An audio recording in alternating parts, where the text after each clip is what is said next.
అమిత్ షాతో బాబు భేటీ అన్నటువంటిది అత్యంత కీలకమైనటువంటిది. నిన్న అర్జెంటుగా వెళ్ళటం, ఒక గంటలో ఆయనతో మాట్లాడేసి వెనక్కి వచ్చేయడం అన్నటువంటిది. ఇందులో ప్రధానమైనటువంటి అంశం ఏంటి అంటే ఒకటి అమరావతి. నేను అనేక సార్లు చెప్తా, అమరావతి నోటిఫై కాలేదు అంటే అబ్బెబ్బే నోటిఫై అయ్యిందని అనేక మంది వీడియోలు చేశారు, నా మీద వ్యతిరేకంగా కూడా చేశారు.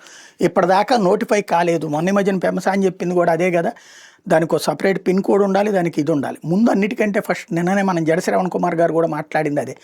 ఇప్పుడు ముందు వాళ్ళు నోటిఫై చేయాలంటే నువ్వు ఎక్కడి నుంచి ఎక్కడికనేది చెప్పాలి. బెజవాడ గుంటూరు కలుపుతున్నావా లేదా అంటే పబ్లిక్కి క్లారిటీ లేదు. అట్లాగే ఓన్లీ 29 గ్రామాలు అయితే కనుక అది మున్సిపాలిటీ అవుతుందని ఇంతకుముందే చంద్రబాబు గారే చెప్పారు. కాబట్టి ఇప్పుడు అసలు ఎక్కడి నుంచి ఎక్కడికని ప్రజలకి చెప్పట్లా, పోనీ సెంట్రల్ కన్నా చెప్పిందా? నోటిఫై చేసేస్తే దానికి రేపు పార్లమెంట్లో బిల్లు పెట్టేయమని చెప్తున్నారనమాట. పార్లమెంట్లో బిల్లు పెట్టాలంటే ఇదంతా డిసైడ్ చేయాలి కదా. మరి ఇప్పటికి కూడా ప్రజలకి నిజం చెప్పకపోవడం ఏంటో అర్థం కాదు. ఇది నెంబర్ 1. నెంబర్ 2 వచ్చేటప్పటికి కేంద్ర ప్రభుత్వానికి సంబంధించినటువంటి నిధులు రాష్ట్రానికి కాస్త అన్ని చూసి చూడనట్టు ఇవ్వండి అన్నటువంటి కోరుతూ వస్తున్నారు. ఇప్పటికే బోల్డ్ అంత ఇస్తున్నారు, ఇంకా కోరుతున్నారు అనమాట.